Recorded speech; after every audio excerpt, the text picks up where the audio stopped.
So இவங்க founder, CEO, Bible truth presenter, G4 mission அதோடைய founder, பிரசன்டராக இருக்கிறார், Bible truth presenter. So preacher என்னன்னா எஸ்ஏபிசியோட graduate, இவங்களும் எஸ்ஏபிசியில் கிராஜுவேட் ஆகியிருக்காங்க. எல்லாரும் உங்க சத்தத்தை நல்ல கரங்களை தட்டி preacher வரவேற்பாங்க.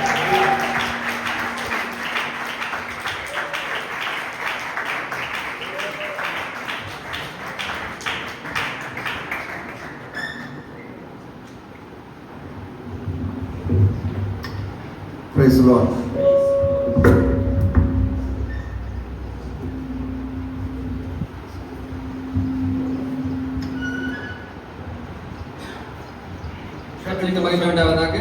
Shall we close our eyes கண்களை மூடி ஜெபிக்கலாம் and ask God to speak to us? நம்மோடு கூட தேவன் பேசும்படி நாம் தேவனை நோக்கி கேட்க போகின்றோம். The spiritual emphasis week, இந்த ஸ்பிரிச்சுவல் எம்பசிஸ் இந்த வாரத்திலே, the year 2025, இந்த 2025 ஆண்டிலே in Faith Spark Bible College, இந்த விசுவாச தீப்பொறி வேதாகம கல்லூரியிலே, in the IPA, God will speak to you. ஆண்டவர் உங்களோடு பேச போகின்றார்.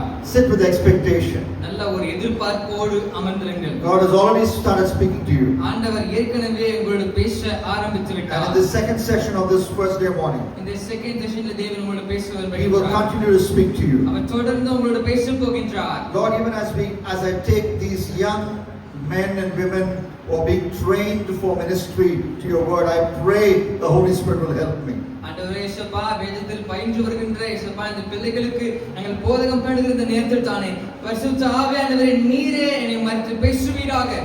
Lord, I pray that the word of God, Lord, sown in their heart will bear forth fruit this morning. ஆண்டவரே இயேசுப்பா, பேசக்கூடிய வார்த்தைகள் உள்ளத்திலே பாய்ந்து சென்று நல்ல கனி தரக்கூடிய காரியங்களை தேவன் உருவாக்குவீராக. As we look at some foundational fundamental truths which are absolutely essential for us to head to the right path in Christian ministry, I pray the Holy Spirit will speak to us. ஆண்டவரே இயேசுப்பா, கிறிஸ்தவ பாதையிலே இயேசுப்பா நாங்கள் போக வேண்டிய இயேசுப்பா எடுத்துக்கொள்ள வேண்டிய அஸ்திபார உபதேசங்களை கற்றுக்கொள்ளும் பொழுது இயேசுப்பா அதை கடைபிடிக்கும்படிக்கு தேவன் உதவி செய்வீராக. At the end of this message, help us to have the right motivation for us to do the ministry. ஆண்டவரே இயேசுப்பா, இந்த கடைசியிலே இயேசுப்பா ஊழியம் செய்யும்படி நல்ல நோக்கங்களையும் தேவன் தரவே ஜெபிக்கிறோம் ஆண்டவரே. In Jesus Christ's name I pray. இயேசுவின் நாமத்தில் ஜெபிக்கிறோம் நல்ல பிதாவே.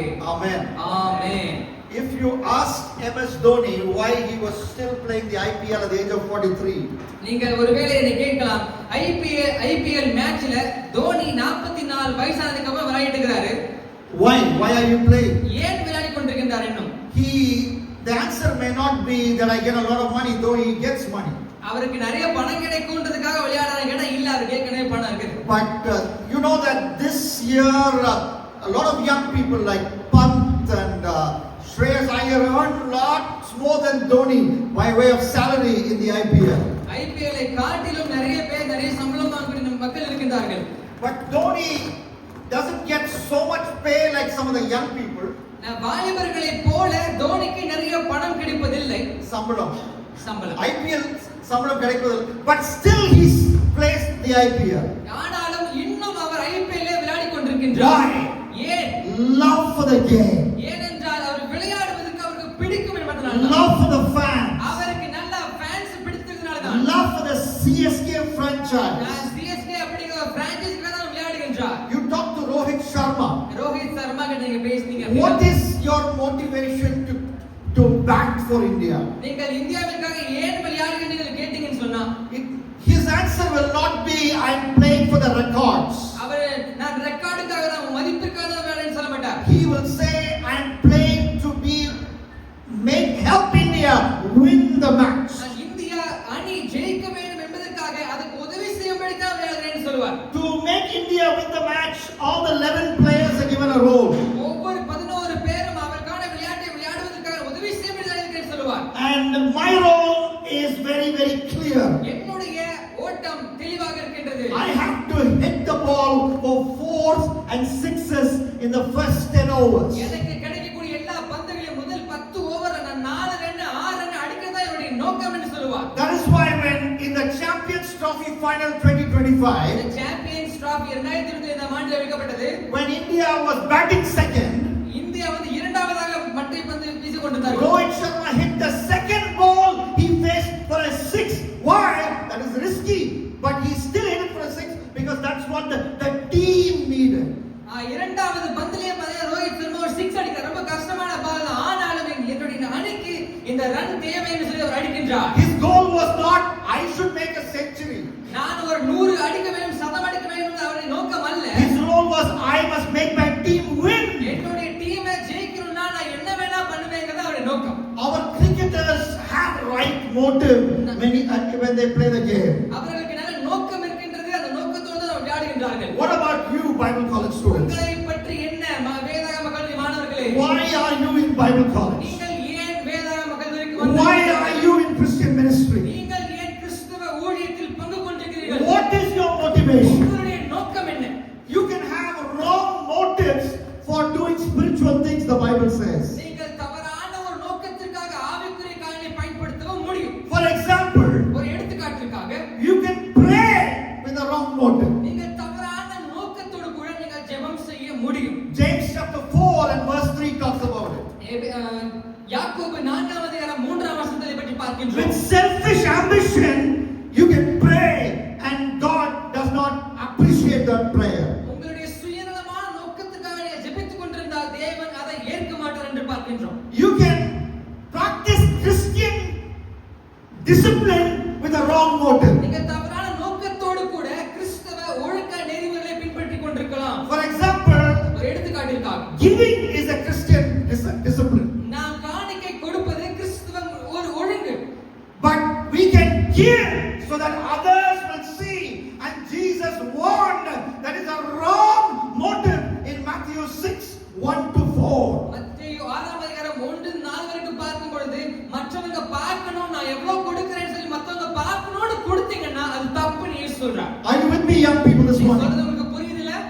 Now, so we can pray with a wrong motive. நீங்க தவறான நோக்கத்தோடு கூட ஜெபிக்க முடியும். We can give with a wrong motive. நீங்க தவறான நோக்கத்தோடு காணிக்கை கொடுக்கவும் முடியும். And I'm coming close to our situation. We can do Christian ministry with a wrong motive. நீங்க தவறான நோக்கத்தோடு கூட ஊழியமும் செய்ய முடியும். In Philippians chapter 1 verses 16 and 17, பிலிப்பியர் 1ஆம் அதிகாரம் 16-17 பார்க்கின்றோம். Paul was talking about a group of people. அங்கே ஒரு விதமான மக்களை பற்றி பவுல் They பேசிக் are கொண்டிருக்கிறார். doing Christian ministry with a wrong motive. அவர்கள் தவறான நோக்கத்தோடு கூட ஊழியம் செய்து கொண்டிருக்கிற ஒரு மக்களை பற்றி பேசுகின்றார். What is their motive? அவருடைய நோக்கம் என்ன? Envy, அவர்களை பொறாமையினாலே, rivalry. அவர்கள் ஒரு போட்டி பொறாமையினாலே, There is another preacher, but I must be what he has. I also must have. அங்க ஒரு பிரசங்கர் இருக்காரு, அவர் இப்படி ஊழியம் செய்றார், அவரை போலவே நான் பண்ணணும், அவருக்கு மேல பண்ண ஒரு போட்டி பொறாமையினால ஊழியம் When செய்தார்கள். he puts one video, he gets 1 lakh views. I should get 1.1 lakh views. அவர் ஒரு வீடியோ போட்டாருன்னா யூடியூப்ல அவருக்கு 1 லட்சம் பேர் பார்க்கறாங்க அப்படின்னா எனக்கு 1,00,001 பேர் பார்த்திருக்கணும்னு சொல்றாங்க. Wrong motive. தவறான நோக்கங்கள், Rivalry. போட்டி பொறாமைகள், That is a wrong motive. அது தவறான நோக்கம். He should be pushed back. அவரை பின்னாடி தள்ளி விட்டுறணும். I should come நம்ம forward. எப்படியாவது மேல வந்துறணும். I should assassinate his character. அவருடைய character நாசமாக்கியாச்சு. I should come forward. நான் முன்னாடி வந்துறணும். I should spread lies about him. அவரை பத்தி பொய்யா பேசி I திரியணும். should come forward. ஆனா நான் முன்னாடி வந்துறணும். Wrong motive. தவறான நோக்கங்கள். But what is the right motive? சரியான நோக்கம் என்றால் If என்ன? you look at Philippians chapter 1 verse 17, பிலிப்பியர் 1ஆம் அதிகாரம் 17 நீங்கள் the பார்த்தால் right motive சரியான நோக்கம் என்று to do பார்க்கும் Christian பொழுது ministry is mentioned there. அங்கே அதை பற்றி பார்க்கின்றோம். It is love. அது அன்பு என்று பார்க்கின்றோம். Philippians 1:17 says the right motive to do Christian ministry is love. சரியான நோக்கத்தோடு நீங்கள் ஊழியம் செய்ய வேண்டும் என்றால் உங்களுடைய நோக்கம் அன்பாக இருக்க வேண்டும். Love for Jesus. இயேசுவை பற்றிய அன்பு உங்களுக்கு இருக்க வேண்டும். Love for Jesus. இயேசுவின் மேல் உங்களுக்கு அன்பு வேண்டும். That is the right motive to do ministry. அதுதான் சரியான நோக்கமாக You இருக்கும். know, when we read 2 Corinthians 5:14, நீங்கள் 2 கொரிந்தியர் 5ஆம் அதிகாரம் 4ஆம் வசனத்தை வாசித்தால் Paul writes, Pavul எழுதுகின்றார், the love of Christ compels us. இயேசு கிறிஸ்துவின் அன்பு என்னை நெருக்கி ஏவுகிறது என்று சொல்கின்றார். So, what are you doing because the love of Christ compels you, Paul? கிறிஸ்துவினுடைய அன்பு உங்களை நெருக்கி ஏவுவதனாலே பவுலே நீங்கள் என்ன செய்கின்றீர்கள்? For the 20. அந்த வசனத்துக்கு உங்களுக்கு பதில் வேண்டும் என்றால் 20ஆம் வசனத்துக்கு வர வேண்டும். 2 Corinthians 5:20. 2 கொரிந்தியர் 5ஆம் அதிகாரம் 20ஆம் வசனத்தை 2 Corinthians 5:14 says, 2 கொரிந்தியர் 5ஆம் அதிகாரம் 14ஆம் வசனம் இப்படியே the love of சொல்கிறது. Christ compels me. கிறிஸ்துவின் அன்பை நீ நெருக்கி ஏவுகிறது. So because the love of Christ compels you, what are you doing, Paul? கிறிஸ்துவின் அன்பை நெருக்கி ஏவுவதனாலே நீங்கள் என்ன செய்கின்றீர்கள்? Verse 20 says, 20ஆம் வசனம் சொல்கிறது. therefore ஆனபடியினாலே I am the ambassador of Jesus. நான் இயேசுவுக்கு ஒப்புரவுப்படுத்தக்கூடிய ஒரு ஸ்தானாபதியாக இருக்கின்றேன். God has brought you to this Bible college ஆண்டவர் உங்களை வேதாகம கல்லூரிக்கு அழைத்துக் கொண்டு so வந்திருக்கிறார். that you be an ambassador for நீங்கள் Jesus, இயேசு கிறிஸ்துவுக்காக ஸ்தானாபதியாக so that இருங்கள். you be a preacher of the gospel, நீங்கள் சுவிசேஷத்தை பிரசங்கிக்கக்கூடிய பிரசங்கியாராக so that you இருக்க can be the proclaimer of the word of God. வேண்டும். தேவ வார்த்தையை நீங்கள் சொல்லுகிறவராக இருக்க வேண்டும். But what should be the motivation? ஆனா இது எல்லாவற்றிற்கும் அடியிலே பின்னணி எதுவாக இருக்க The வேண்டும்? love of Christ should அது compel you. இயேசு கிறிஸ்துவின் அன்பு உங்களை நெருக்கி ஏவும். But that is what the word of God says. அதுதான் வேதம் சொல்கிறது. But the sad reality is, ஆனால் சோகமான ஒரு உண்மை என்று பார்த்தால், I'm not talking about this Bible college, உங்களை பற்றி நான் பேசவில்லை. but then I have been to a Bible college நான் நிறைய வேதாகம கல்லூரிக்கு போயிருக்கின்றேன். and I have seen students who are studying God's word with me. அவங்க நிறைய மாணவர்கள் என் கூட சேர்ந்து வேதாகம வசனத்தை வாசித்தாங்க. 98 to 2001 I did masters in divinity in Southern Asia Bible College. நான் SCBC 98ல இருந்து 2001ஆம் ஆண்டு வரைக்கும் நான் படித்தேன். And 2010 to 2014 I traveled to that college periodically to do doctoral ministry. Doctor of மினிஸ்ட்ரிங்கிற படிப்பை நான் 2018ஆம் ஆண்டுல இருந்து பண்ணி And I கொண்டிருந்தேன். have seen the Bible college students with my own eyes. என்னுடைய கண்களினாலே வேதாகம கல்லூரி மாணவர்களை நான் பார்த்திருக்கின்றேன். Not based on what others told, but I have seen with my own eyes. மத்தவங்க சொல்றத பத்தி நான் பேசவில்லை. நான் என் சொந்த கண்களினாலே இதை பார்த்திருக்கின்றேன். Our Bible college is full of Demas. தேமாவை போன்ற நிறைய மாணவர்கள் வேதாகம கல்லூரியில் இருந்தார்கள். What did Demas do? தேமா என்ன செய்தான் தெரியுமா? Who is Demas? யார் தேமான்னு தெரியுமா? Demas is a member of Paul's ministry team. பவுலுடைய அந்த ஊழிய கூட்டத்திலே தேமா என்பவன் ஒரு நபராக இருந்தான். We read about him in Philemon verse 24. பிலமோனுக்கு எழுதின நிருபத்திலே 24ஆம் வசனத்தை பற்றி பார்க்கின்றோம். And in Colossians 4:14 we read about Demas. கொலோசியர் 4ஆம் அதிகாரம் 14ஆம் வசனத்திலே அவனை பற்றி பார்க்கின்றோம். He is not famous as Thomas, அவன் தாமஸை போல் தோமாவை போல ஒரு பிரபலமான நபர் அல்ல. but he is very, very important. ஆனாலும் அவன் ஊழியத்திலே மிக I want to முக்கியமானவன். say that again. He is not famous as Thomas, அவன் தோமாவை போல பிரபல்யமான ஒரு ஆள் அல்ல. but Demas is very, very important. ஆனால் அவன் முக்கியமான ஒரு நபராக Because our Bible colleges are full of Demases. ஆனா ஏனென்றால் வேதாகம கல்லூரியில் நிறைய பேர் தேமாவை போல தான் இருக்கின்றார்கள். What did he do? அவன் என்ன செய்தான் தெரியுமா? The Bible says வேதம் சொல்கிறது. in 2 Timothy chapter 4, 2 தீமோத்தேயு 4ஆம் அதிகாரத்தை பார்க்கின்றோம். these are the last recorded words of Apostle Paul. பவுலே இதை எழுதுகின்றார். The last recorded words of Apostle Paul. Pavul எழுதக்கூடிய கடைசி வார்த்தைகள் இதுவும் சில. And he says about Demas. தேமாவை பற்றி இங்கே பேசுகின்றார். He says, Demas in the love of this world, உலகத்தின் அன்பினாலே he has deserted me. தேமா என்னை விட்டு பிரிந்து போனான் என்று சொல்கின்றார். Demas was in love with something. தேமாவுக்கு உலகத்தின் பேரிலே ஏதோ ஒரு விஷயத்தில் அன்பு இருந்தது. Demas was in love with something, Kadal. தேமாவுக்கு ஏதோ ஒரு விஷயத்தின் மேலே காதல் இருந்தது. What was he in love with? அவன் எதை காதலித்துக் கொண்டிருந்தான்? With the world. உலகத்தை அவன் காதலித்துக் கொண்டு வந்தான். And I want to ask you a question this உங்களை morning. பார்த்து நான் ஒரு கேள்வி கேட்க விரும்புகின்றேன். Demas, are you there in Faith Spark Bible College? தேமாவே நீங்களும் பெத்தேல் விசுவாச தீப்பறி வேதாகம கல்லூரியில் இருக்கிறீர்களா? Demas, are you there in Bethel Faith Spark Bible College? தேமாவே நீயும் வேதாகம கல்லூரியில் இருக்கின்றாயா? That's a question you must answer. நீங்கள் அதற்கு பதில் கொடுத்து தான் ஆக வேண்டும். He loved the world. அவன் உலகத்தை அதிகமாக நேசித்தான். You know, when the Bible very clearly tells us that we must love the Lord our God with heart, soul, strength and mind. வேதம் தெளிவாக சொல்கிறது நம் தேவனாகிய கர்த்தரை முழு மனதோடு முழு ஆத்மாவோடு முழு இதயத்தோடு நாம் தேவனை நேசிக்க வேண்டும் என்று That பார்க்கின்றோம். is the greatest command. அதுதான் பிரதான கற்பனை. But instead of loving Him, ஆனால் தேவனை நேசிப்பதை விட்டுவிட்டு we are in love with so many other things. மற்ற விஷயங்களை மேல் நாம் அதிகமாக those things are. ஆனால் இன்று பரிசுத்த ஆவியானவர் எந்த விஷயங்களை அப்படி நாம் செய்து கொண்டிருக்கின்றோமோ அந்த காரியங்களை வெளிப்படுத்தி We are காண்பிப்பார். in love with silver or money. நாம் பணத்தின் பெயரிலே நாம் நம்பிக்கையாக அன்பாக இருக்கின்றோம்.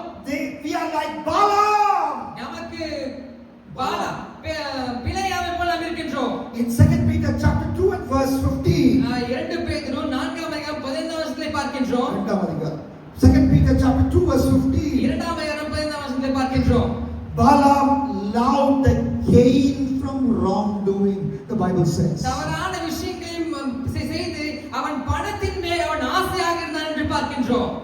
Balaam loved gain from wrongdoing. தவறான காரியங்கள் செய்வதிலே வரக்கூடிய பலனை அவன் நேசித்தான் என்று That is பார்க்கின்றோம். what the Bible says in 2 Peter 2:15. அதுதான் 2 பேதுரு 2ஆம் அதிகாரம் 15ஆம் வசனத்தை பார்க்கின்றோம். You know what happened in his life. உங்களுக்கு தெரியும் பிழையாம் வாழ்க்கை என்ன நடந்ததுன்னு சொல்லி. Though he was a pagan, he had the ability to prophesy.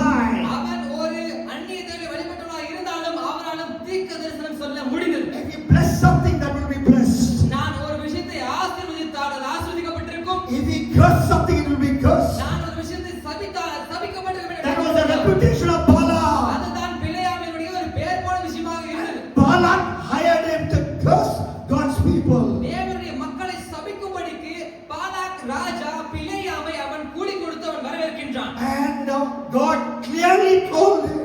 ஆண்டவர் அவனுக்கு தெளிவாக சொன்னார். If you read Numbers 22, the Bible is very clear. என்னாகமம் 22ஆம் அதிகாரத்தை வாசித்தா அது உங்களுக்கு தெரியும். Numbers chapter 22. Turn your Bibles to Numbers 22. என்னாகமம் 22ஆம் அதிகாரத்தை எடுத்துக்கொள்ளலாம். And I want you to look at it from God's word. சில வார்த்தைகளை வாசிக்க போகின்றோம். Numbers 22. என்னாகமம் 22ஆம் அதிகாரம். And look at verse 12. 12ஆம் வசனத்தை பார்க்கலாம். God told Balaam, you shall not go with them. அதற்கு தேவன் பிழையாமை நோக்கி நீ அவர்களோட போக வேண்டாம். Balaam asked God, can I go with this king and curse you people? பிழையாம் கேட்கின்றான், ஆண்டவரே நான் போய் இந்த ஜனத்தை சபிக்கட்டுமா என்று கேட்கின்றான். Because sometimes God allows punishment for his people. So he allowed even pagans. If you see history, Nebuchadnezzar was allowed to take people of God for captive. So sometimes God will allow a curse upon his people. It's possible.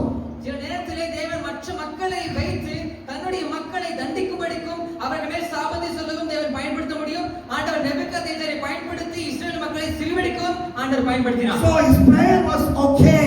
அவருடைய ஜெபம் சரியாதான் இருந்தது. Maybe God wanted to bring some discipline to the people. So he thought God will give permission for him to curse Israel. ஒருவேளை தேவனுடைய மக்களை சீர்படுத்தும்படிக்கு அவன் சபிக்கும்படிக்கு தேவன் அவனை அனுமதித்திருக்கலாம். அவன் ஜெபம் சரியாதான் இருந்தது. The word of God is very clear. ஆனால் தேவனுடைய வார்த்தை அவனுக்கு தெளிவாக The voice of God is very clear. தேவனுடைய சத்தம் தெளிவாக வந்தது. In Numbers 22 and verse 12, அந்த வசனத்தை பார்க்கின்றோம். God, you shall not go with them, Balaam. அவர்களோட போக வேண்டாம் என்று தேவன் தெளிவாக பிழையாம் கிட்டே சொன்னார். But you know something interesting happens. ஆனா ஒரு வித்தியாசமான காரியம் நடக்கிறது. In verse 15, 15ஆம் வசனத்திலே Numbers பார்க்கின்றோம். 22 and verse 15, என்னாகும் 22:15 பார்க்கின்றோம். Balak sent princes more in number, more honorable than these. Palak மறுபடியும் அவர்களிலும் கனவான்களான அதிக பிரபுக்களை அனுப்பினான். And verse 16 says, let nothing hinder you from coming to me. There should be no hindrance.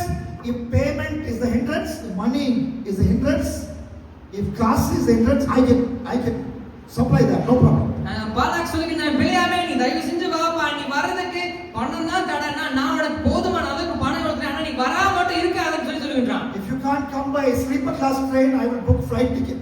நீ ஒருவேளை ட்ரெயின்ல வர விருப்பம் இல்ல பாருங்க, உனக்கு ஃளைட்டா நான் புக் பண்ணி கொடுக்கிறேன், தயவு செஞ்சு வா அப்படிங்கறான். If flight ticket is very inconvenient, I can send helicopter. உனக்கு ஃளைட்லயே வர கஷ்டமா இருந்தா பரவாயில்லை, உனக்கு ஹெலிகாப்டர் அனுப்பி கொடுக்கிறேன். So that's what this king says. இப்படி தான் நடக்கிறது. Balaam, in response to the king's increased pay, what does he say? அவன் அதிகமான பணத்தை கொடுக்கிறேன் என்று சொன்னதாலே பிழையாம் என்ன சொன்னான்? Balaam speaks very spiritual words. அங்கே பிழையாம் ஆவிக்குரிய வார்த்தைகளை பேசுகின்றான். And we in Bible college are very good in speaking spiritual words. வேதாகம கல்லூரி மாணவர்களாகிய நாம் நல்ல ஆவிக்குரிய பாஷையில பேசுறது நமக்கு நல்லா பிடிக்கும். You are actually breaking the rule of the college by having romantic relationship with a girl, but you are spiritualizing. I'm praying for my life partner. I'm knowing God's will.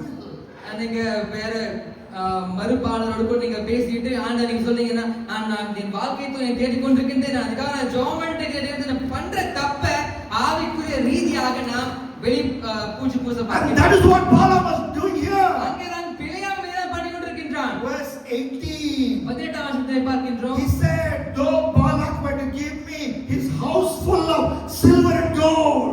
பிழையாம் பாலாக்கை ஊழியக்காரருக்கு பிரயோஜனமாக பாலாக் எனக்கு தன் வீடு நிறைய வெள்ளியும் பொன்னும் தந்தாலும். You know, recently in Bangalore airport, ரொம்ப அன்னை காலத்திலே பெங்களூர் ஏர்போர்ட்ல actress was caught with gold around her lower part of the body, weighing so many kilograms. நிறைய தங்கத்தை ஒரு நடிகை வந்து எடுத்துட்டாங்க, அவங்க Dress கீழ வச்சு எடுத்துட்டாங்க. And that was the talk of the whole India. அதுதான் இந்தியா ஃபுல்லா அத பத்தி பேசிட்டு இருந்தாங்க. And here in this verse, இந்த வசனத்திலே பார்க்கின்றோம், Balak says, even if the king will give me his house full of silver and gold, I will not go beyond the command of the Lord. தன் வீடு நிறைய வெள்ளியும் பொன்னும் தந்தாலும் சிறிய காரியமானாலும் பெரிய காரியமானாலும் செய்யும் பொருட்டு என் தேவனாகிய கர்த்தரின் கட்டளை நான் மீறக்கூடாது என்று சொல்கின்றான். You will think that Balaam has nothing for money. அவன் பாலாமுக்கு பணத்தின் பேர்ல பெரிய ஒரு விஷயம் இல்லவே இல்லை. But then, அதுக்கு அப்புறமா if பாத்தீங்கன்னா we stop there, we can say that. அது வரைக்கும் சொல்லினா பரவாயில்லை. But then the second part of the verse அந்த says, 19ஆம் வசனத்திலே பார்க்கின்றோம், the second part, I mean, the verse 19 says, 19ஆம் வசனம் சொல்கிறது, Numbers 22:19. Ah, He says, but please stay here tonight. ஆகிலும் கர்த்தர் இனிமேல் எனக்கு என்ன சொல்லுவார் என்பதை அறியும்படிக்கு So that- நீங்களும் இந்த ராத்திரி இங்கே தங்கியிருங்கள் என்றான். Don't go away. போயிடாதீங்க. You know, they were about to take U-turn and go back. அவங்க சரி இவர் வரல அப்படி சொல்லிட்டாரு, நம்ம போயிடலாம்னு போகும்போது பிழையாம் சொல்றான், Stay back. போகாதீங்க இருங்க. If you had allowed them to go, he would have been really a person with nothing for money. ஒருவேளை அவனை போக சொல்லி அவங்க போயிருந்தாங்க அப்படின்னா பிழையாம் நல்ல ஒரு நபராக He says, இருந்திருப்பான். stay back. அவன் சொல்லிட்டான், இல்ல இருங்க நீங்க. I'm going to pray again about God's will. திரும்பவும் நான் ஜெபம் பண்ண போறேன். Balaam, fool. அங்கே பிழையாம் முட்டாளாக்கப்படுகின்றான். God already told you, Balaam. ஆண்டவர் ஏற்கனவே பிழையாம் கிட்ட தெளிவாக In சொல்லியிருந்தார். verse 12, he said, you shall not go with them. 12ஆம் வசனத்திலே பார்க்கிறா, நீ போகாதன்னு ஆண்டவர் சொல்லிட்டாரு. By asking again, ஆனா திரும்ப கேக்குறான். the greed was growing inside him. அப்படியே அவனுக்குள்ள அந்த பேராசை அப்படியே பொங்கி வர ஆரம்பிக்கிறது. Is greed growing inside you? அவனுடைய பேராசை அப்படியே உள்ளே பொங்கி வருகிறது. What about you? Is greed growing inside? உங்களை பற்றி என்ன? உங்களுக்குள்ளும் பேராசை இன்று அதிகமாக Do இருக்கிறது. you love silver? Do you love gold?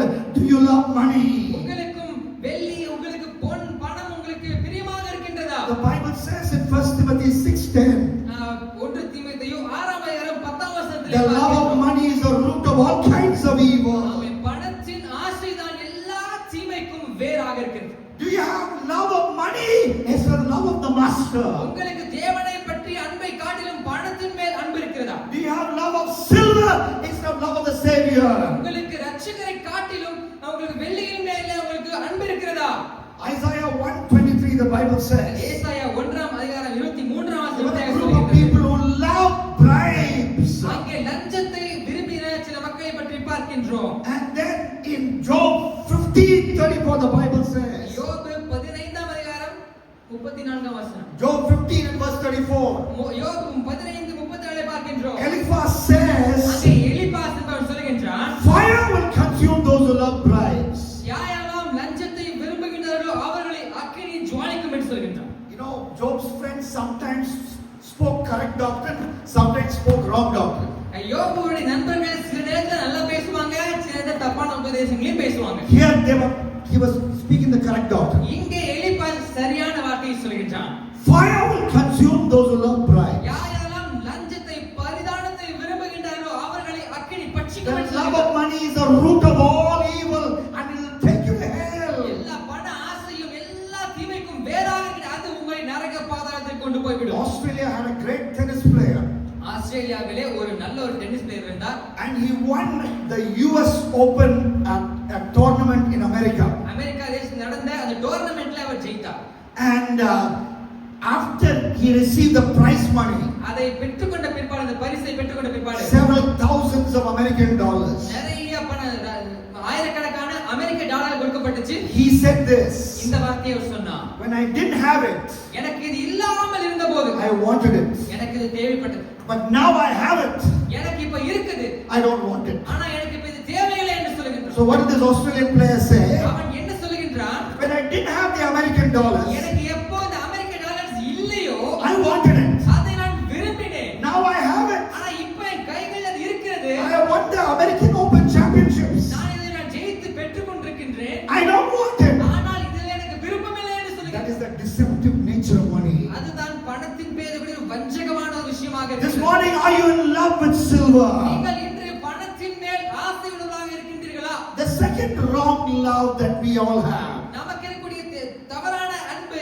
மற்றொன்று என்று பார்த்தால் First love, first wrong முதலாவது love, அன்பு love of money. பணத்தின் மேல் அன்பு, இரண்டாவது Or you can say love of silver. இல்லனா வெள்ளியின் மேலே ஒரு மோகம், Second, the love of stones. இரண்டாவது You can say kal. கற்களின் மேலே ஒரு ஆசை. You know, the Bible says in Jeremiah chapter 2, எரேமியா 2ஆம் அதிகாரத்தை பார்க்கின்றோம். verse 25. 25ஆம் வசனத்தை பார்க்கின்றோம். Jeremiah 2:25. எரேமியா 2:25.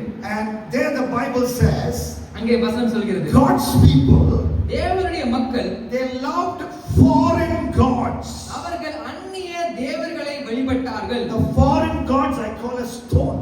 நான் அந்த அந்நிய தேவனை நான் கல் என்று சொல்கின்றேன். The Bible says, வேதம் சொல்கிறது, Yahweh, Yahweh the living God, அவர் ஜீவனுள்ள தேவன். he has a metaphorical name. அவருக்கு ஒரு உருவக பெயரும் இருக்கிறது. What is that metaphorical name? அந்த உருவக பெயர் என்ன?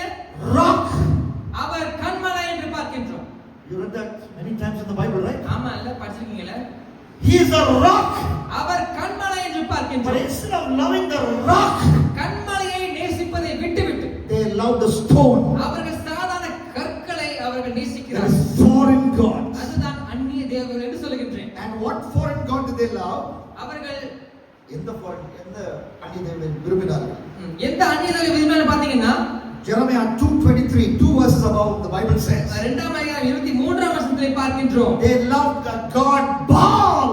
அவர்கள் பாகாலை நேசித்தார்கள் என்று பார்க்கின்றோம். Baal was the sex god of those times. அந்த நாட்களிலே பாகால் என்கிற கடவுள் அவர் உடலுறவை சம்பந்தப்பட்ட கடவுளாக இருந்தார். So the people in that area, அந்த இடத்திலே வாழ்ந்து கொண்டிருந்த மக்கள், to make rain come, அவர்கள் மழை வர வேண்டும் என்றால் they worship Baal god. Our பாகாலை சேவிப்பார்கள். And they had a unique way of worshiping Baal god. அந்த பாகாலை சேவிக்க வேண்டும் என்றால் ஒரு வித்தியாசமான விதத்தில் சேவிக்க They வேண்டும். go to the Baal temple, அவர்கள் பாகால் கோயிலுக்குள்ளே போய் and around the Baal temple, அந்த பாகால் கோயிலுக்குள்ளே there are many temple prostitutes. அங்கே நிறைய தேவதாசிகள் இருந்தார்கள். And they will go, men will go and sleep with those prostitutes.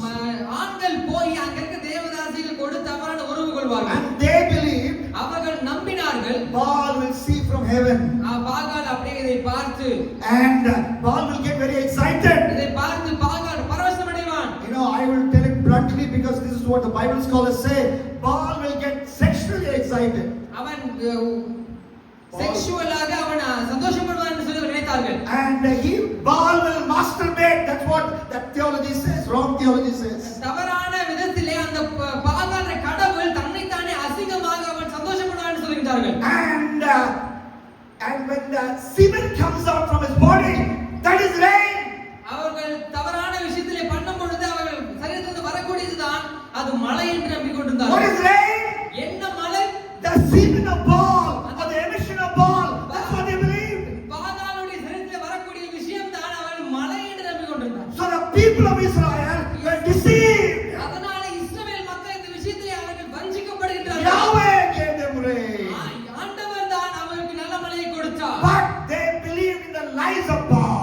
ஆனால் அவர்கள் பாகாலின் பொய்யிலே நம்பிக்கை கொண்டார்கள். So they went and slept with the temple prostitutes. அதனால தேவதாசிகள் கொடு தவறான உறவு I கொண்டார்கள். believe the rain was coming from the body of Baal.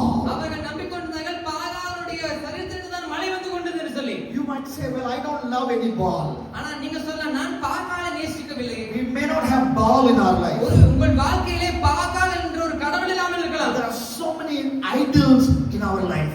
ஆனால் அவனை விட்டு நிறைய idols in our life. நம் வாழ்க்கையில் நிறைய விக்கிரகங்கள் இருக்கின்றது. You know, in a day, ஒரு நாளில் we spend more time watching reels and shorts than in study of God's word. நாம் உண்மையிலே பார்க்கும் பொழுது வேதாகமத்தை படிப்பதை காட்டிலும் நம்ம இன்ஸ்டாகிராம்ல ரீல்ஸ் பார்க்கிறதுக்கும் ஷார்ட்ஸ் பார்க்கிறதுக்கும் அதிகமாக நேரம் செலவு So செய்கின்றோம். reels and shorts have become our idol. நமக்கு வாழ்க்கையில எது விக்கிரகம்னு பாத்தீங்கன்னா ரீல்ஸும் ஷார்ட்ஸும் தான். You know, ministry becomes our idol. நம்மளுடைய ஊழியமும் ஒரு விதத்திலே விக்கிரகமாக மாற வாய்ப்பு இருக்கிறது. We give priority to ministry rather than spending time with God. தேவனோடு நேரம் செலவு செய்வதை காட்டிலும் ஊழியம் செய்வதற்கு நாம் நேரம் செலவு செய்கின்றோம். This morning God's asking you a direct question. ஆண்டவர் இன்று உங்களை பார்த்து நேரடியாக ஒரு கேள்வி கேட்க Do வருகிறார். you love silver? நீங்கள் பணத்தை விரும்புகின்றீர்களா? Do you love stones? இல்ல நீங்கள் கற்களை விரும்புகிறீர்களா? Thirdly, மூன்றாவதாக the love of sensuality. மூன்றாவதாக பாலுறவின் பேரிலே ஒரு அன்பு, ஒரு Love of sensuality. ஒரு பாலுறவின் பேரிலே ஒரு மோகம். In the afternoon, I'm going to take you through a Bible study on what the Bible teaches. You know, Genesis to Revelation on this very important matter, talking about some practical ministry examples. இந்த மத்தியான வேளையிலே நாங்கள் உங்களுக்கு நல்ல பிராக்டிகலான ஒரு காரியத்தை கற்றுக் கொடுக்க போகின்றோம். ஆதியாகமம் தொடங்கி வெளிப்படுத்தல் வரைக்கும் தேவன் இந்த பாலுறவை பற்றி என்ன சொல்லுகின்றார் என்று தெளிவாக கற்றுக் கொடுக்க விரும்புகிறேன். From a ministry leaders context. நமக்கு அந்த ஊழியக்காரர்களுக்கு இது மிகவும் முக்கியமாக இருக்கிறது. But now, briefly, I will touch upon this நான் subject. இப்போது சில விஷயத்தை சொல்ல விரும்புகின்றேன். In Proverbs 7 and verse 18, நீதிமொழிகள் 7ஆம் அதிகாரம் 18ஆம் வசனத்திலே a பார்க்கிறோம். naughty boy is talking to flirty auntie. ஒரு குறும்புக்காரனான ஒரு பையன் ஒரு மோசமான ஒரு பெண்ணோடு பேசிக் கொண்டிருக்கின்றான். திருமணமான பெண். A married naughty married auntie. ஒரு திருமணமான ஒரு ஆன்ட்டி கிட்ட ஒரு சின்ன பையன் பேசிட்டு இருக்கான்.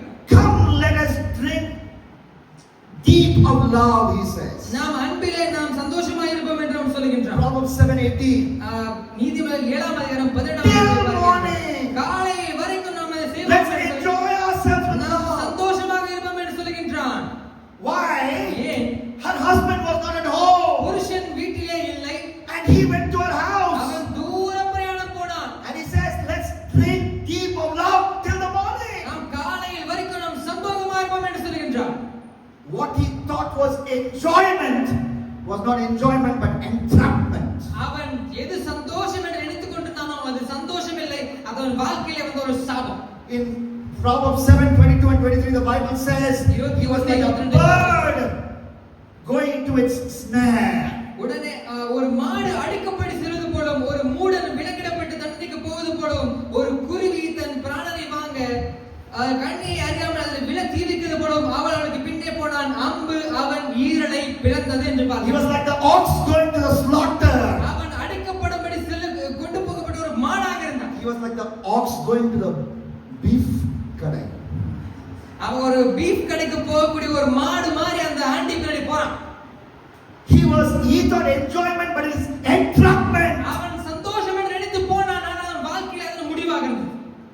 You know, it's very possible that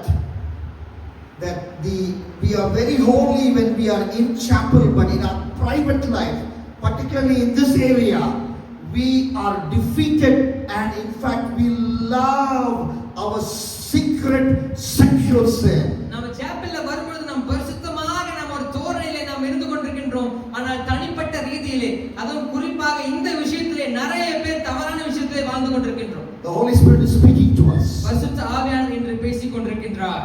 More later in my afternoon session, but I want to ask you the question, what are you in love with this morning? இந்த காலை வேளையிலே நீங்கள் எதன் பேரிலே நீங்கள் அன்பாக இருக்கின்றீர்கள்? Demas loved the world தேமா உலகத்தை நேசித்தான். and left the ministry team of Apostle ஊழியத்தை Paul. விட்டு அவன் போய்விட்டான். Do you love silver? உங்களுக்கு பணத்தின் மேல் அன்பு இருக்கிறதா? Do you love stones? உங்களுக்கு கற்களின் மேல் விக்கிரகங்களின் மேல் Do அன்பு you இருக்கிறதா? love sensuality? உங்களுக்கு பாலுறவின் மேல் அன்பு இருக்கிறதா? Fourthly, நான்காவதாக do you love your unsaved sweetheart? உங்களுக்கு ரட்சிக்கப்படாத உங்கள் காதலி மேல் உங்களுக்கு அன்பு இருக்கிறதா? Are you in love with your unsaved sweetheart? உங்களுக்கு ரட்சிக்கப்படாத காதலி மேல் அன்பு இருக்கிறதா? Let's talk to Solomon. நாம் சாலமோனை பற்றி பேச வேண்டும். Solomon, whom do you love? சாலமோனை பற்றி கேட்டால், சாலமோனே நீ யாரை நேசிக்கிறாய் என்று His கேட்டார். answer will come from 1 Kings chapter 3 and verse 3. 1 ராஜாக்கள் 3ஆம் அதிகாரம் 3ஆம் வசனத்தில் இதற்கு பதில் இருக்கிறது. Solomon will say, I love Yahweh. எனக்கு யாவேவே தேவனை தான் பிடிக்கும் என்று சொல்லுவான். And that's what his reply is from 1 Kings 3:3. 1 ராஜாக்கள் 3ஆம் அதிகாரம் 3ஆம் வசனத்தில் இப்படிதான் பதில் சொல்கின்றான். Solomon showed his love for the Lord அவன் தேவனுக்காக தன் அன்பை அவன் காட்டினான் என்று by பார்க்கிறோம். walking according to the statutes of his father David. தேவனுடைய கற்பனைகளுக்கு சரியாக அவன் நடந்து கொண்டு வந்தான். But he was slowly backsliding. ஆனால் அவன் கொஞ்சம் கொஞ்சமாக அவன் பின்மாற்றத்திற்குள்ளே போய் கொண்டு He வந்தான். was walking according to the laws of God. ஆனால் தேவனுக்கு பிரியமாய் வாழ்ந்து கொண்டுதான் வந்தான். And what the law of God, what did it say? தேவனுடைய வார்த்தை என்ன சொல்லுதுன்னு What பாத்தீங்கன்னா, did the example say? என்ன எடுத்துக்காட்டு சொல்லுதுன்னு பாத்தீங்கன்னா, One Adam marrying one Eve. ஒரு ஆதாமுக்கு ஒரு ஏவாள் தான். That is the example of God's word. அதுதான் தேவனுடைய பிரமாணம் சொல்கிறது. அது எடுத்துக்காட்டு. எடுத்துக்காட்டு. What does the command say? கற்பனை கட்டளை என்ன சொல்லுது? Deuteronomy 17:17. உபாகமம் 17:17 பார்க்கின்றோம். Kings should not multiply wives. ராஜாக்களுக்கு நிறைய மனைவிகள் இருக்க கூடாதுன்னு சொல்கிறார். God's word is very clear. ஆண்டவருடைய வார்த்தை தெளிவாக எழுதப்பட்டிருக்கிறது. But then what happens in 1 Kings chapter 11? ஆனா 1 ராஜாக்கள் 11ஆம் அதிகாரத்தை என்ன பார்க்கின்றோம்? Look at verse 1.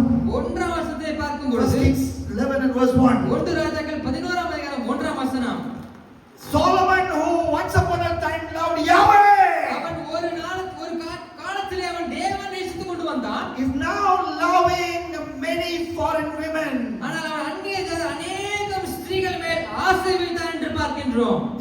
He loved Pharaoh's daughter. அவன் பார்வோனின் குமாரத்தியை நேசித்தான். He loved a girl from the Moabites. மோவாபியருடைய பெண்களை நேசித்தான். He loved the Ammonite girl. அம்மோனியர்களை நேசித்தான். He loved the Edomite girl. ஏதோமியர்களை நேசித்தான். He loved the Sidonite girl. சீதோனியர்கள், He loved the Hittite girl. ஏத்தியர்கள்.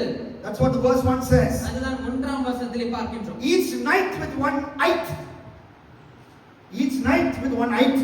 Edomite, Moabite, Ammonite, Sidonite, Hittite. Each night with one ite. இந்த மாதிரி ஒவ்வொரு ராத்திரியும் ஒவ்வொரு மக்களோடு அவன் செலவழித்துக் கொண்டு வருகின்றான்.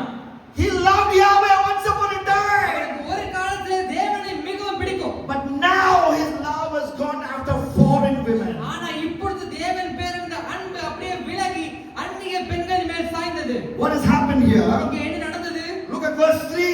3ஆம் வசனத்திலே பார்க்கின்றோம். 1 Kings 11 verse 3. 11ஆம் அதிகாரம் 3ஆம் வசனத்திலே His பார்க்கின்றோம். wives led him astray. அவருடைய மனைவிகளே அவனை வழி விலகி போக பண்ணினார்கள் என்று பார்க்கின்றோம். His wives led him astray. அவருடைய மனைவிகளே அவன் இருதயத்தை வழி போக பண்ணினார்கள் என்று பார்க்கின்றோம். The one you give your heart to நீங்கள் யாருக்கு உங்கள் இருதயத்தை will கொடுக்கின்றீர்களோ impact you. அவர்கள் உங்கள் வாழ்க்கையிலே பெரிய தாக்கத்தை ஏற்படுத்துவார்கள்.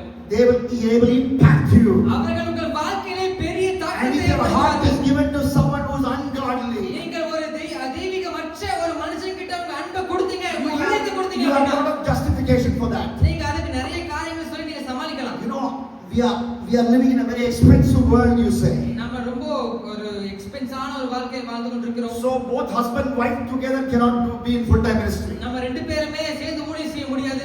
So I am loving this girl. நான் அதனால இந்த பெண்ணை நான் She நேசிக்கிறேன். works in IT company. அவங்க ஐடி கம்பெனில வேலை செய்றாங்க. She is not believer but working in IT company. அவங்க விசுவாசி கிடையாது, ஆனாலும் நல்ல வேலை செய்றாங்க. Very useful for me. Her salary will be for my ministry. நான் ஊழியம் செய்ய போறேன், அதனால அவங்களுடைய சம்பள பணம் ஏன் ஊழியத்துக்கு யூஸ்ஃபுல்லா இருக்கும்னு சொல்றோம். But then what you are doing when you are doing this is like you are saying, I am wiser than Solomon. நீங்க இத பண்றத பாத்தீங்கன்னா நீங்க எப்படி இருக்கீங்க? நீங்க சாலமோனை போலவே தான் நீங்களும் செய்து The கொண்டிருக்கிறீர்கள். wisest man Solomon, இருக்கிறதுலே ஞானியான Solomon his brains were brainwashed by the idol worshipping wives. தன்னுடைய அந்நிய தேவனை விசுவாசிக்க கூடிய தன்னுடைய மனைவிகள் மூலமாக அவன் வழிவிலகி He was போகிறான். the wisest man. அவன் ஞானியாக தான் இருந்தான். And what about you? உங்களை பற்றி என்ன? The one you take to bed will influence your head. உங்களுடைய நீங்கள் யார் கூட நீங்கள் படுக்கைக்கு போகிறீர்களோ அவர்கள் உங்கள் வாழ்க்கையிலே மிகப்பெரிய தாக்கத்தை The one ஏற்படுத்துவார்கள். you take to bed will influence your head. நீங்கள் யார் கூட நேரம் செலவிடுகிறீர்களோ அவர்கள் உங்கள் மனதை தாக்கப்படுத்துவார்கள். Today is your heart captivated by a unbeliever, unsaved sweetheart. நீங்கள்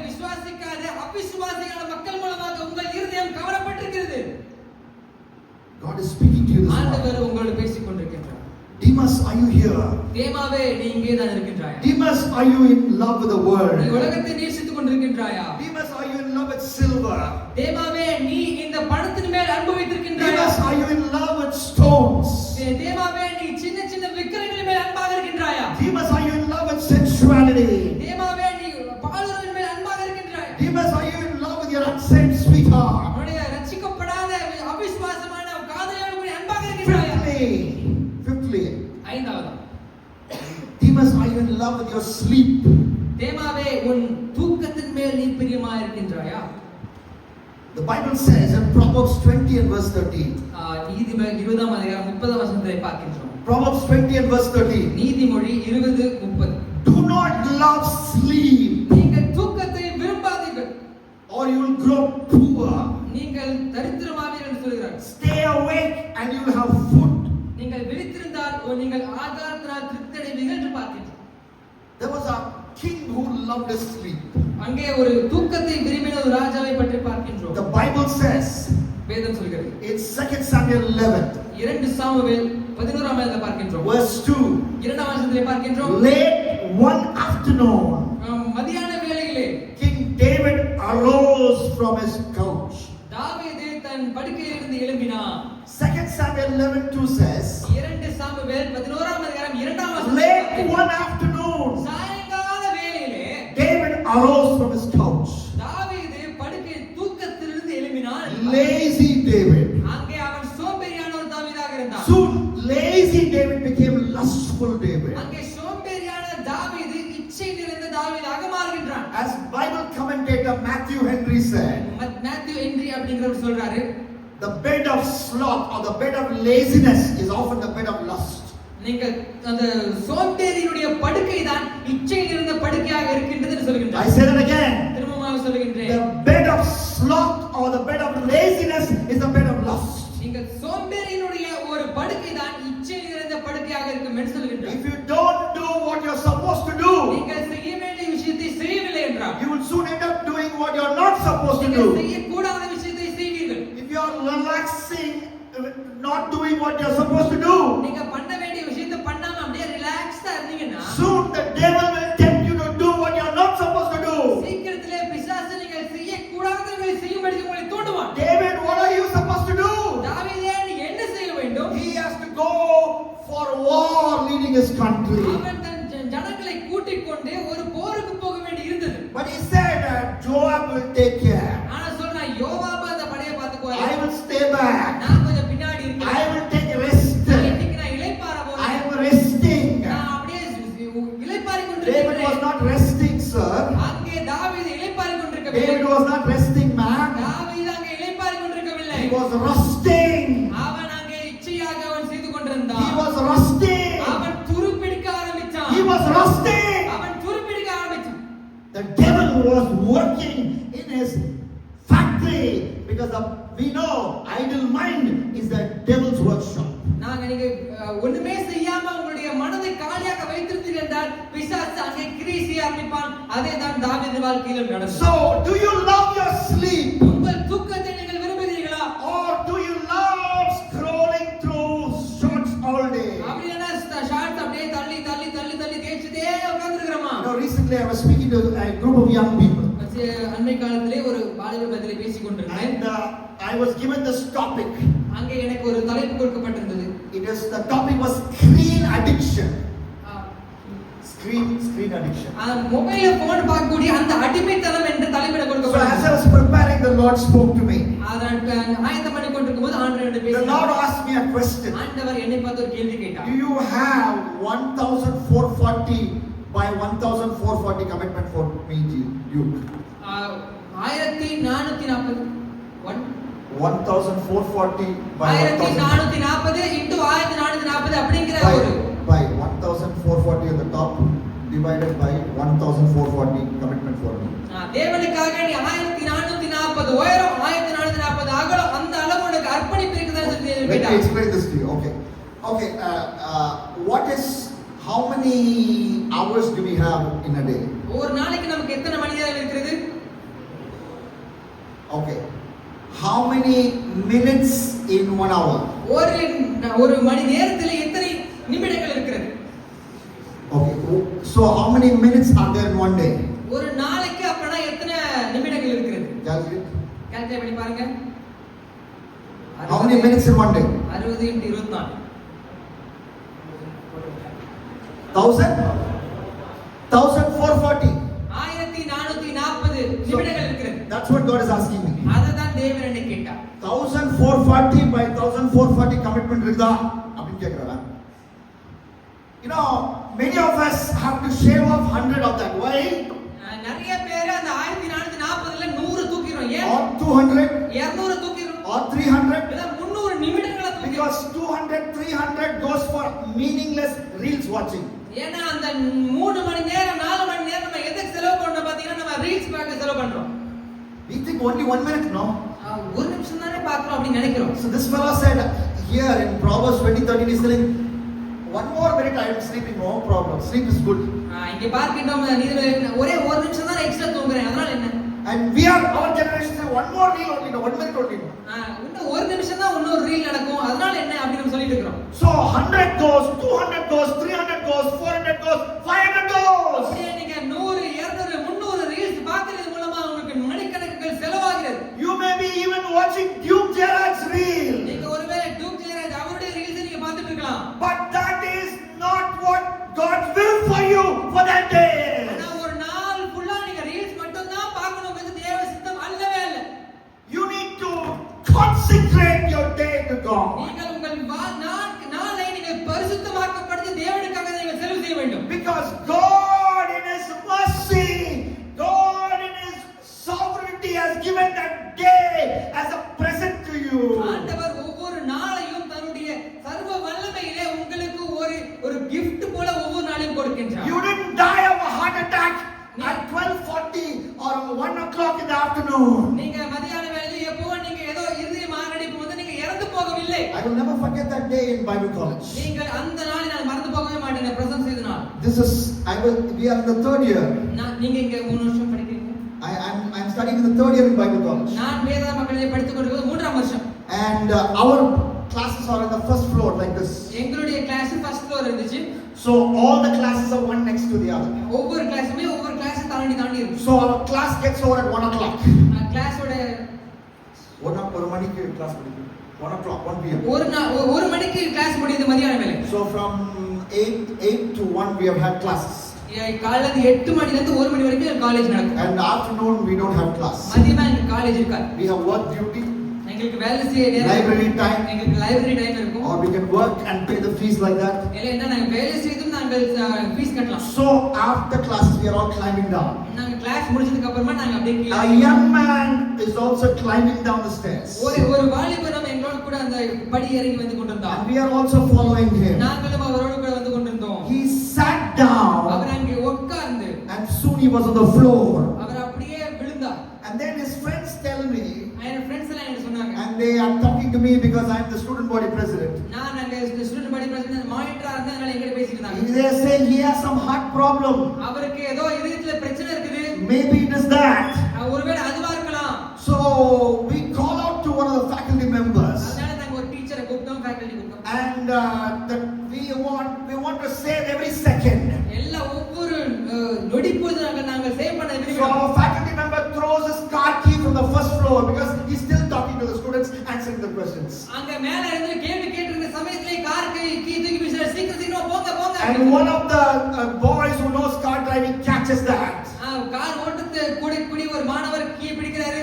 And me and a few others carry this boy. நானும் என்னோட கூட சேர்ந்த மாணவர்களும் அவரை தூக்கிட்டு போயிட்டாங்க. And we put him in our faculty member's car. அந்த கார்ல நாங்க வைச்சோம். We drive to the nearest hospital to Southern Asia Bible College. பக்கத்துல இருக்கக்கூடிய ஹாஸ்பிடல்ல நாங்க சீக்கிரமா போனோம். And then he's literally putting his head on my lap as we are driving. நாங்க அப்படியே போயிட்டு இருக்கும்போது அவர் தன்னுடைய தலையை என் மடி மேல வச்சு அப்படியே He's வந்தார். motionless. He doesn't say anything. அவர் எதுவுமே பேசவே இல்ல, மூச்சு பேச்சு இல்ல. I'm praying and we are all praying. நாங்க எல்லாரும் சேர்ந்து ஜெபித்துக் கொண்டே இருந்தோம். And when we went there, நாங்க போன சமயத்துல when we went took him to the hospital, நாங்க ஹாஸ்பிடலுக்கு போனபோது they confirmed the worst news possible.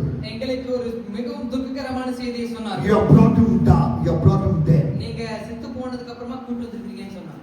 You can lose your life after class when you're walking down the stairs. I've seen that happen with my own eyes. உங்க class முடிச்சு நீங்க போகும்போது கூட உங்கள் ஜீவன் போகலாம். நான் அந்த மாதிரி காரியங்களை பார்த்திருக்கிறேன். And after that, to cut a long story short, his funeral happened, we all went, and then as a student body person, I'm giving a speech to the whole college. அங்கே அடக்க ஆராதனை நடந்தது. நாங்க எல்லாரும் போயிருந்தோம். அதுக்கு அப்புறமா நான் ஜிஎம்மா இருந்த நான் அங்க ஒரு பேச்சு பேச வேண்டியிருந்தது. And then I still remember those words. நான் அதை பேசினேன். இந்த வார்த்தை இன்னும் எனக்கு நினைவில். If you want to encourage a student in the Bible college, நீங்கள் வேதாகம கல்வி மாணவரை உற்சாகப்படுத்த விரும்பினால், today is the day. இன்று தான் உற்சாகப்படுத்த. Now is the day. இப்பொழுது தான் சரியான நேரம். Tomorrow may be too late. நாளைக்கு ஒருவேளை அது லேட்டாக இருக்கலாம். Time is precious. ஏனென்றால் நேரம் மிகவும் Your life is not in your hands. உங்களுடைய வாழ்க்கை உங்கள் கையில் இல்லை. Are you in love with sleep? நீங்கள் தூக்கத்தை விரும்புகிறீர்களா? Demas, are you here today? தேமாவே நீ இங்கே இருக்கின்றாயா? Are you in love with sensuality? நீங்கள் பாலுறவை நேசிக்கின்றீர்களா? Are you in love with stones? நீங்கள் கற்களை நீங்கள் விரும்பிக் Are you in love கொண்டிருக்கிறீர்களா? with silver? நீங்கள் பணத்தை பின்பற்றி Are you in love போகிறீர்களா? with sleep? நீங்கள் தூக்கத்தை விரும்புகிறீர்களா? And the final thing, கடைசியா, are you in love with slipping away stubbornly, slipping away stubbornly? நீங்கள் அப்படியே கொஞ்சம் கொஞ்சமாக வழி விலகி போய் கொண்டிருக்கிறீர்களா? Are you in love with that? நீங்கள் அதிலே விருப்பமாக Are இருக்கின்றீர்களா? you in love with backsliding? நீங்கள் பின்மாற்றம் அடைவதிலே நீங்கள் விருப்பமாக இருக்கின்றீர்களா? Jeremiah 14:10. எரேமியா 14ஆம் அதிகாரம் 10ஆம் வசனத்திலே பார்க்கின்றோம். Jeremiah 14:10. Jeremiah 14:10. Powerful words of the prophet. அங்கே மிகவும் வல்லமையான வார்த்தை பார்க்கின்றோம். This is what the Lord says about his people. இதுதான் தேவன் மக்களை பற்றி பேசுகின்றார். They greatly love to wander. அவர்கள் தங்கள் கால்களை அடக்கிக் கொள்ளாமல் அலைய விரும்புகிறார்கள் என்று தேவன் சொல்கின்றார். Can you read that in Tamil? Jeremiah 14:10. They greatly love to wander. அவர்கள் தங்கள் கால்களை அடக்கிக் கொள்ளாமல் அலைய விரும்புகிறார்கள் என்று கர்த்தர் இந்த ஜனத்தை குறித்து சொல்கின்றார். The people in Jeremiah's time love to backslide. அவர்கள் பின்மாற்றம் அடைய மிகவும் பிரியம் கொண்டிருந்தார்கள். Do you love to backslide? உங்களுக்கு பின்மாற்றம் அடைய விருப்பமா? Why? ஏன்? Grace of God is there. தேவனுடைய கிருபை எங்களுக்கு And இருக்குது. you keep on backsliding. நான் தொடர்ந்து பின்மாற்றத்திலே போயிட்டு And இருப்பேன். grace of God will keep on forgiving. அப்படியே தொடர்ந்து தேவ கிருபையை மன்னித்துக் கொண்டே Very dangerous. அப்படி நீங்கள் இருந்தால் அது மிகவும் ஆபத்தான You ஒரு read நிலைமை. the book of Jude. நீங்கள் யூதா புத்தகத்திலே The பார்த்தால் first few verses. சில வசனங்கள் முதல்ல பார்க்கும் பொழுது You don't use the grace of God as a license for immoral living. நீங்கள் தவறான வாழ்க்கை வாழ்வதற்கு நீங்கள் கிருபையை நீங்கள் ஒரு உரிமமாக பயன்படுத்த கூடாது. Hebrews 10:26-29 the Bible says. எபிரேயர் 10ஆம் அதிகாரம் 26 29 வரைக்கும் பார்க்கின்றோம். If we deliberately continue to sin, நீங்கள் தொடர்ந்து பாவம் செய்து கொண்டே வந்தால், in other words, if you love to wander, as Jeremiah 14:10 says, எரேமியா சொல்வது போலவே நீங்கள் அடக்கிக் கொள்ளாமல் அலைய விரும்புகிறார்கள் இருந்தால், there is no sacrifice எந்த left, ஒரு தியாகமும் இல்லை. and you have trampled on the Son of God. நீங்கள் அப்படி தொடர்ந்து செய்து கொண்டே வந்தால் அதற்கான பாவ நிவாரண பலி இன்று இதுக்கு அப்புறமாக கூட செலுத்தப்படாது. You have trampled on Jesus. நீங்கள் இயேசுவை நீங்கள் காலின் கீழே மிதிக்கின்றீர்கள். You have trampled on Jesus. நீங்கள் இயேசுவை காலின் கீழே மிதிக்கின்றீர்கள். Jesus who? யார் இயேசு? Jesus who demonstrated his love for you on the cross. இயேசு தன் அன்பை சிலுவையின் மேலே வெளிக்காட்டி இருக்கின்றார். Jesus who died for you on the cross. இயேசு உங்களுக்காக சிலுவையிலே மரித்திருக்கின்றார். Jesus who took 39 lashes on his back so that his back looked like a plowed field for your sins. உங்களுக்காக எனக்காக என்னுடைய பாவத்துக்காக உங்களுடைய பாவத்துக்காக தேவன் தன்னுடைய முதுகை ஒப்பு கொடுத்தார். 39 அடி அடிச்சாங்க.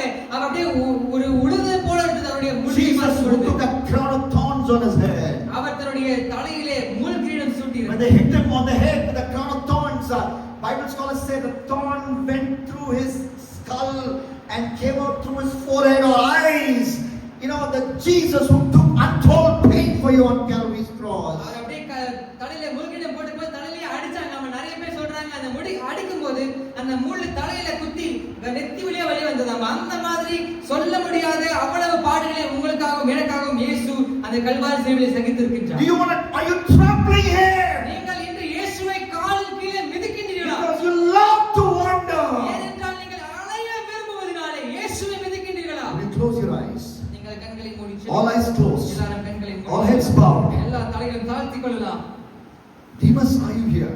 தேமாவே நீ இங்கே இருக்கின்றாய். Are you in love with silver? நீ பணத்தை விரும்புகிறாய். Are you in love with sensuality? நீ பாலுறவை விரும்பி போகின்றாய். Are you in love with stones? நீ விக்கிரங்களை விரும்புகிறாயா? Are you in love with slipping away stubbornly, backsliding? பின்மாற்ற மனதிலே நீ விருப்பமாக இருக்கின்றாயா? Are you going away? நீ பின்மாற்றத்திற்குள்ளே போகின்றாயா? Are you fooling around in Bible college? நீ தவறான விஷயத்திலே நீ முட்டாளாக்கி கொண்டிருக்கின்றாயா? Come back to me. என்னிடத்தில் திரும்பு என்று தேவன் சொல்கிறார். I died for you. உனக்காக நான் மரித்திருக்கிறேன். God demonstrates his own love for us in this: when we were still sinners, Christ died for நாம் us. பாவிகளாக இருந்தபோதே இயேசு நமக்காக மரித்தார் என்று பார்க்கிறோம். Would you love me today? நீ என்னை நேசிப்பாயா? Because that's what matters.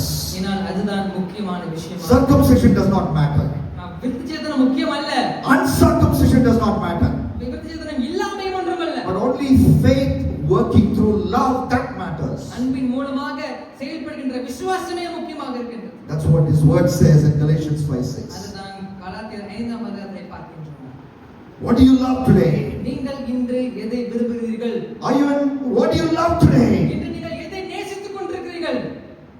If you love Jesus, நீங்கள் இயேசுவை விரும்புவீர்கள் என்று சொன்னால், and that is the number one love of your life, அதுதான் உங்கள் வாழ்க்கையில் பிரதானமான அன்பாக இருக்க வேண்டும். all things on this earth மற்ற எல்லா விஷயங்களும் will work together for good. அது எல்லாம் உங்களுக்கு சரியாக நடக்கும். தேவனை நேசித்தால் மாத்திரம் போதும். If you love God, தேவனை நேசித்தால் all things will work together for good. எல்லாம் உங்களுக்கு நன்மைக்கு ஏதுவாக நடக்கும். Not only on this earth, இந்த உலகத்தில் மாத்திரமல்ல, but in heaven.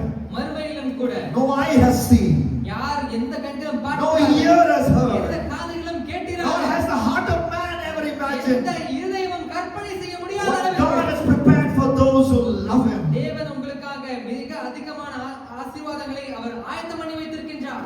All your problems on this earth இந்த உலகத்திலே காணப்படும் எல்லா பிரச்சனைகள் and your future in heaven all through eternity எல்லா உங்க உலகத்திலே உங்க பரலோகத்திலே உங்க நித்தியம் வரைக்கும் depends on only one thing.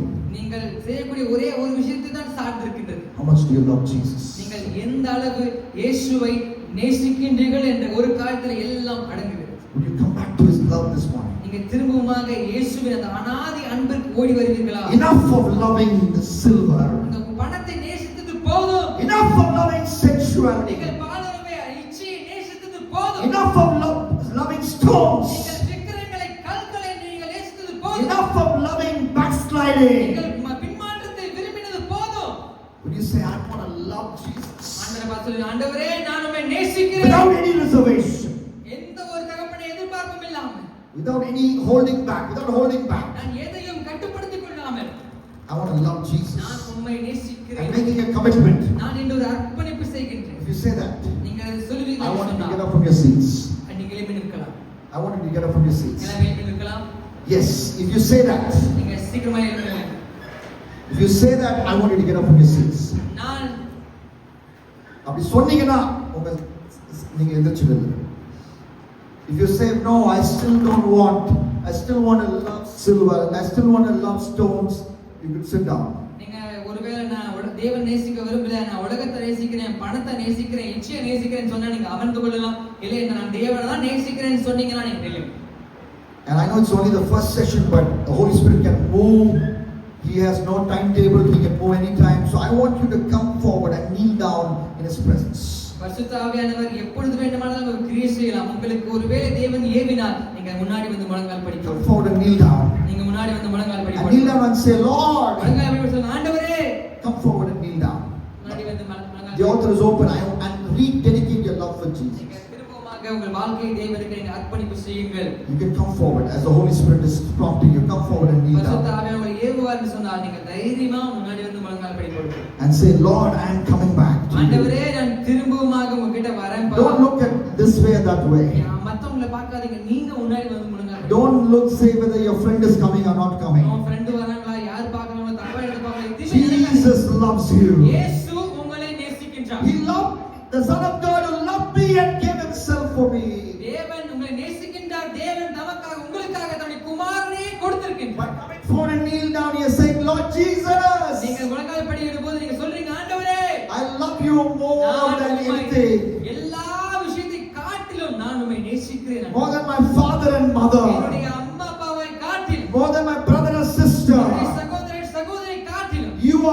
one in my life. நீங்க தான் என் வாழ்க்கையில முதல். I don't want to trample you. ஆண்டவரே நான் உம்மை மிதிக்க விரும்பவில்லை. I don't want to commit the sin of Hebrews chapter 10. ஆண்டவரே எபிரேயர் 10ஆம் வசனத்தில் சொல்லப்பட்ட பாவங்களை நான் செய்ய I விரும்பவில்லை. don't want to trample on the Son of God. நான் குமாரனை காலின் கீழே மிதிக்க விரும்பவில்லை. I don't want to trample him by loving all the other things of the world like Demas. மற்ற விஷயங்களை நேசித்து நான் தேவனை தேமாவை போல நான் காலின் I கீழே want மிதிக்க to love விரும்பவில்லை. you, Jesus. இயேசுவே நான் உம்மை நேசிக்க விரும்புகிறேன். That is my primary motivation. அதுதான் எனது பிரதானமான That is my நோக்கம். only motivation. அதுதான் என்னுடைய பிரதானமான நோக்கம் ஆண்டவரே.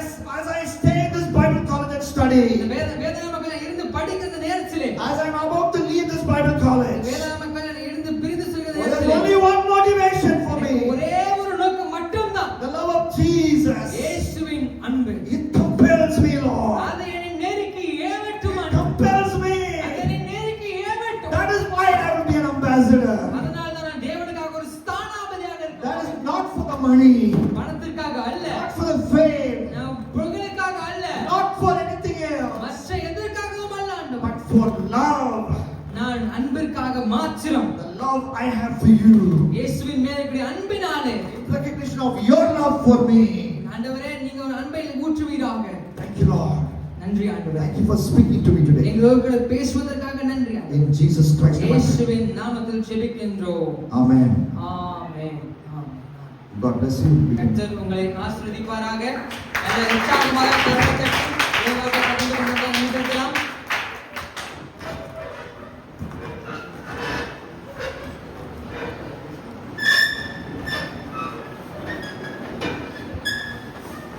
எல்லாரும் மறுபடியும்